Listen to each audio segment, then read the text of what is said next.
Greetings, greetings, greetings. You are now tuned into the vault. Trust Christian own nothing, control everything. Just want to thank you for tuning in live, listening to replay. Always appreciate you for tuning in live, listening to replay. This is the vault, episode 456, American Dream and the Global Economy. Definitely want to do this episode. It kind of plays off of another episode we're going to do about the conference that we had in what is that January the 14th, 2023. But we are going to talk about this episode, not necessarily that one, but definitely going to do a recap of that. But this episode is going to have some previews of our what we call previews into what that episode is going to be about. So once again, thank you for tuning in live, listening, replay. Always appreciate all the long time listeners, all the new listeners. If you're listening to this and this is new for you, definitely appreciate you tuning into the vault. We do podcasts every Tuesdays for sure at 8 p.m. Eastern Standard Time, where you can come in and get into the chat, ask questions live, and then we get into what you call. What do you call it? Pop up episodes. So if you want to get the pop up episodes, make it a point to just click the what is that subscribe button and then an all notifications button so you can get the notifications for the actual podcast when it pops up live and when we do the pods live. So thank you for tuning live, listening to replay once again. The Vault episode 456, American Dream and the Global Economy. What is that? Well, based off of our conference that we just recently had with having more than one generation, building wealth and maintaining wealth and preserving wealth and passing along past third generation and getting to the fourth and getting to the fifth. It seems as though the American dream, from what we heard, for most Americans is wrong.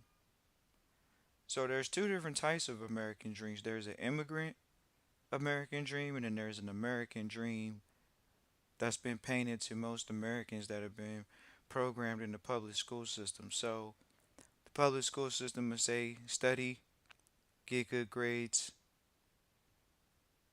so you can go to secondary school, get good grades. You can come out the top of your class.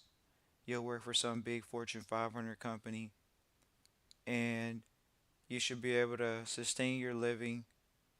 Next thing you should do, your greatest best investment supposedly is going to be a house.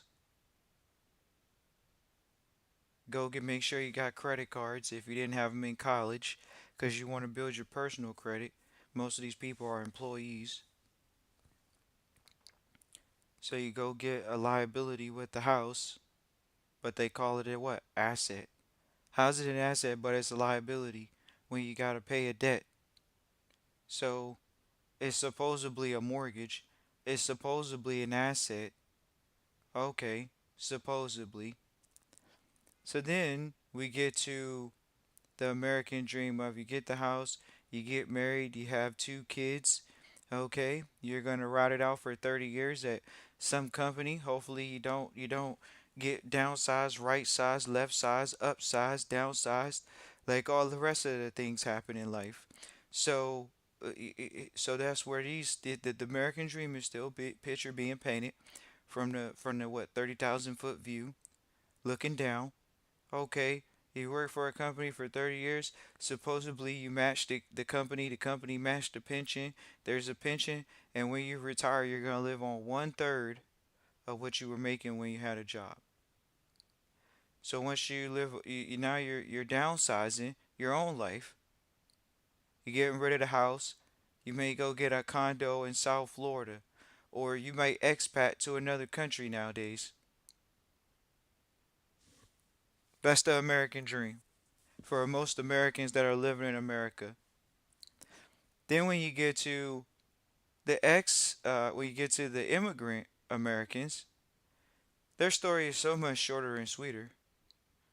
They come to whatever country, no, they come to America, the country United States. They make it a point to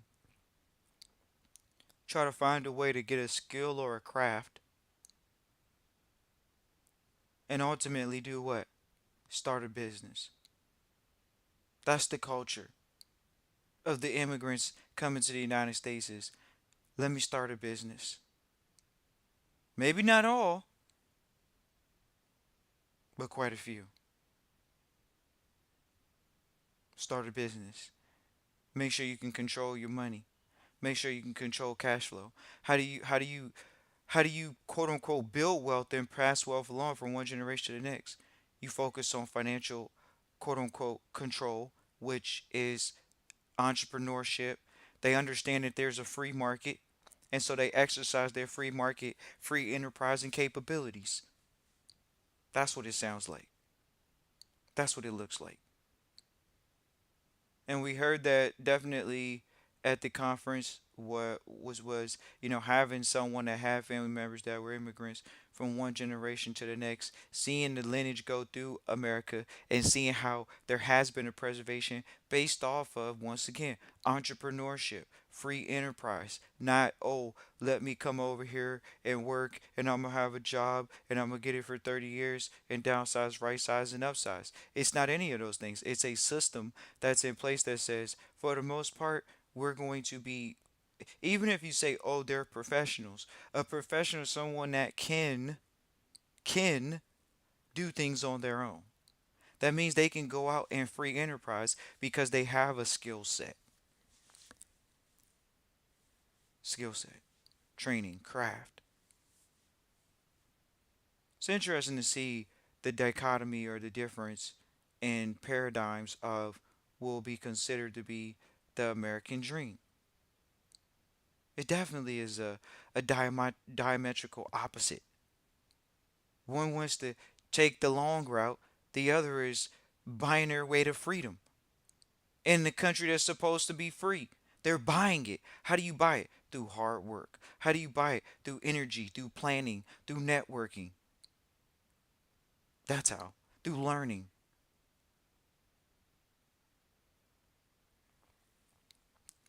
Well, we appreciate everybody that tunes in live, listen to replay. The American Dream and the Global Economy was a very important episode to do. Why? Because is the American dream different for different cultures? Yes. And immigrants are proving that. Because the American culture seems like buying a house is the number one priority, right? And using that as an investment, right? This isn't financial advice or legal advice, but what is the consensus of the culture? Right. The consensus of the culture. American dream. Now, you're not just getting a house and it's local. You might be renting it out to someone that's traveling from another country through Airbnb. We're not promoting that company, not giving them any press. We're just saying that they're an example because they're one of the bigger names in the space right now. Once again, the American dream and the global economy means now you're competing with people in international borders because of the internet. People can travel more now, virtually and physically. The American dream is alive and well. And people are trying to exploit the United States laws. They're definitely going to do that. Why? Because they understand that Americans are consumers. They're investing in the economy. And then we see these countries that pop up like a Dubai where you don't have any taxes and things like that. It's interesting that when you say, "Oh wow, how does this place flourish?" When you go look at Dubai and it has these the crime is minimal. It has these strict laws in place, but it seems as though a lot of Americans are traveling there and they don't seem to have a problem with the laws. But you see a lot of Americans going there. The American dream now is to travel, not just be stuck in America. but to travel and go to other countries such as Dubai and explore property ownership in other countries where other countries their people may not leave.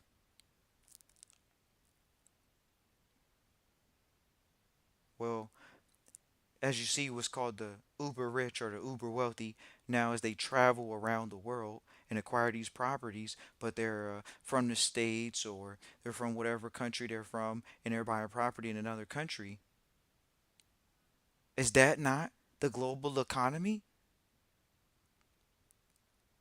Buying property in other countries and renting them out? This is what people are doing. Is home ownership in America the only reality for an American? Oh, you only get to have one house in your life. That's the picture that's being painted. You only get to afford one. You barely will get to afford it because at one point you may not even pay off the mortgage. So how you gonna go around the world and acquire properties? The American dream in a global economy.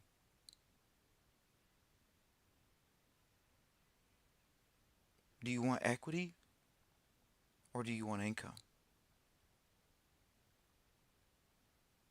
The American dream has been updated, not post dated to a degree, updated to an equity based economy. When you see this whole this new wave that's being pushed where you see people talk. We saw someone the other day on Bloomberg talking about equitable health, equitable health care. Well, is it equality or is it equitable? There's a difference. But equal, we're not going to bring that conversation up. But equitable, that's interesting to hear that position on healthcare. And so, do you want that? Where in the states nowadays you see these companies, what do they have? Private equity companies. They have equity. People want equity in companies because they know they're going to get a dividend. They know they're going to get cash flow at one point, but they want equity in the company. They want equity in the United States. When you see social equity, what's your social equity credit score? Right. How well are you complying with the laws? What's your social equity score? What's your credit equity score? What's that? Well, you do have credit equity. It shows how well you can handle debt. Debt is a form of equity. It shows that you have some type of financial obligation, uh, and it has a creditor and debtor position. Somebody's got to pay somebody, right? Right. So it's just interesting to hear the positions nowadays where people may not want equity and they're more focused on cash flow, or you hear people just not even focused on equity at all, and you just hear it. So it's just interesting to hear the positions. It was good to hear the positions of people coming from multiple generations and from a immigrant position. When you hear people come from that, have their family be immigrants, and they're thinking about the American dream in a whole different light, and we're gonna see this thought process continue to fester until it's pushed. That guess what? It's not that the system's broken. The system's not broken. People say that the system's broken in America. The education system, it doesn't do this, it doesn't do that. You hear people talk about these things. Well, we're not gonna advocate it. But what we are going to say is it seems as though the consensus is to have a conversation about home ownership and an American dream, working for a company, 30 years, pension. Well, the immigrants aren't talking about that because they're not maybe going to go get a degree and go, uh, they're not going to go degree and come out in 4 years and work for some Fortune 500, Fortune 1000. And this is how you know they're not going to do it. Why? Because we were talking to a young lady the other day from Venezuela, probably not too young, but old enough to where they were actually a lawyer in Venezuela. Being a lawyer in Venezuela, they were a lawyer in Venezuela. The laws are different. You don't just get a law degree that transfers over from one country to the next. So, by that being the case, this individual now has to recertify as a lawyer in the country, has to go through college like a tradition, a whole new system to become an American lawyer. And that process hasn't been overnight. Sure, somebody could have did it. Anybody could have did it. We're telling you the masses, when they go from one country to the next, immigrant status, they have to find a way to get educated to do what you call a Fortune 100 position, Fortune 1000 position. They have to pay for that.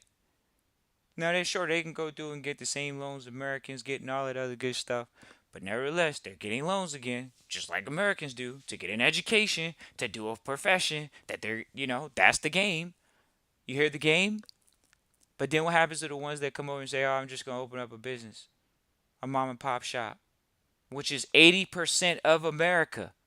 So it lets you know that the immigrants are moving and itching up the notch of ownership, which is equity. 80% of the businesses in America are small or are less than 5 million in revenue. 80%. And the immigrants are going to continue to grow in that population of people.